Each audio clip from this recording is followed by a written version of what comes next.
Hello po mga kabayan, narino sa mga oras na ito, kayo ay nasa mabuting kalagayan. Ang ating pong video ay sa episode nito may kinalaman po sa sulat po sa atin ni Juris sa ni Horisa Kabahog. So I hope I got your name pronounced correctly. Sabi niya dito, ito may kinalaman sa if you are familiar with the transaction, no, doon sa bilihan ng lupa, no, lalo na sa assessor's office, okay? O tsaka sa register of deeds. Ang tanong niya sa atin dito, good day po, attorney. Tanong ko lang po, meron bang kopya ang assessor's office ng mga deed of sale ng lupa kahit wala pa noon ang computer? Well, mayroon po dapat, no? Because sa pamagitan po kasi ng dokumentong ito, it could be deed of sale, extrajudicial settlement of estate, no? Deed of donation, no? Or judicial settlement of estate. Dito po binabase yung assessed value, market value, zonal value, yung na kung saan ay dito po ay pinagbabasihan, no?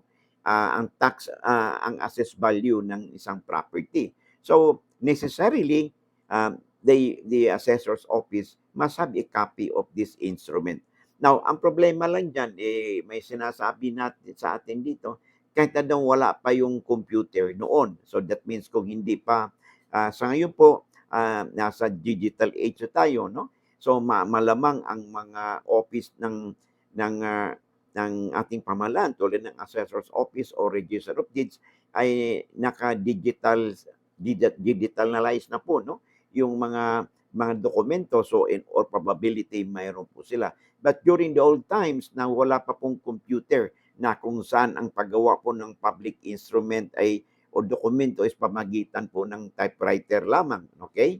Well, kahit na noong unang panahon po, under obligation pa rin sila because na wala pang computer, na wala pa tayo sa digital age, because yun lang po ang pagbabasihan nila, yung dokumentong yun, kung ano ba, sino si seller, sino ngayon ang tagapagmana, alin ang property, magkano ngayon ang assessed value nito, no, o market value. So meron po sila. Unfortunately po, tulad ng ibang ahensya ng ating gobyerno ng panahon, lalo ng unang panahon pa, no?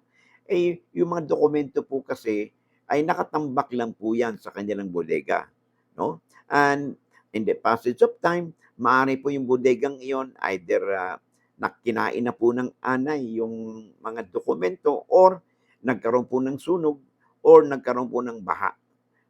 In this way, nasira po yung mga dokumentong iyon. Kaya kung minsan, 'pag may pag-transact tayo ng business sa assessor's office, sa register of deeds, oh, ay wala po silang maipakitang ah, mga instrument or public instrument because either nawala na, nasira na, kinain na ng anay and all these things, okay? So meron po sila dapat as a rule, meron po sila dapat ng mga kopya ng deed of sale, extrajudicial settlement, deed of donation, no? Because required po yan sa pag-input nila sa tax declaration certificate. Okay? Kasi kung wala po yung mga dokumento nito, wala po silang basihan sa pag-update o pag-issue ng tax declaration certificate. Okay? So I hope nasagot po natin, no, ang katanungan na na-post po sa atin ng ating tagapag-subaybay, no, na si at Rin Yarag. Okay. So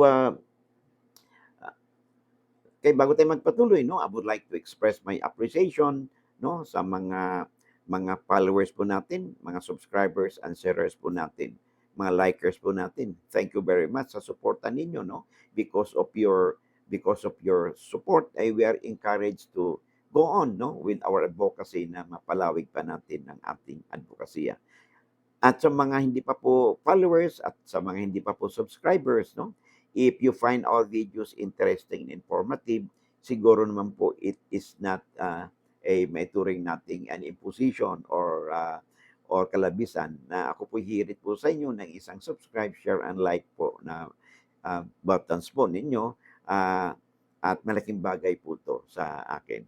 Okay? And of course, huwag po niyong kalimutan i-click po ninyo yung notification bell upang sa ganun, pag mga updates po tayo, you'll be notified at wala po kayong mamimiss na episode. And, and 'di ba sabi natin lagi 'di ba, lamang na ang may alam sa batas. So paki-share po 'no, yung ating mga videos para 'pag sa gano'n, yung inyo pong mga kaibigan, kamag-anak, kakilala, kapitbahay po ninyo or just your plain acquaintances, sila din po ay meron pong oportunidad na na, may mapulot sila 'no, sa ating mga pinag-usapan at, and they will know more or less 'no, kung ano ba yung batas tinggil sa isang issue.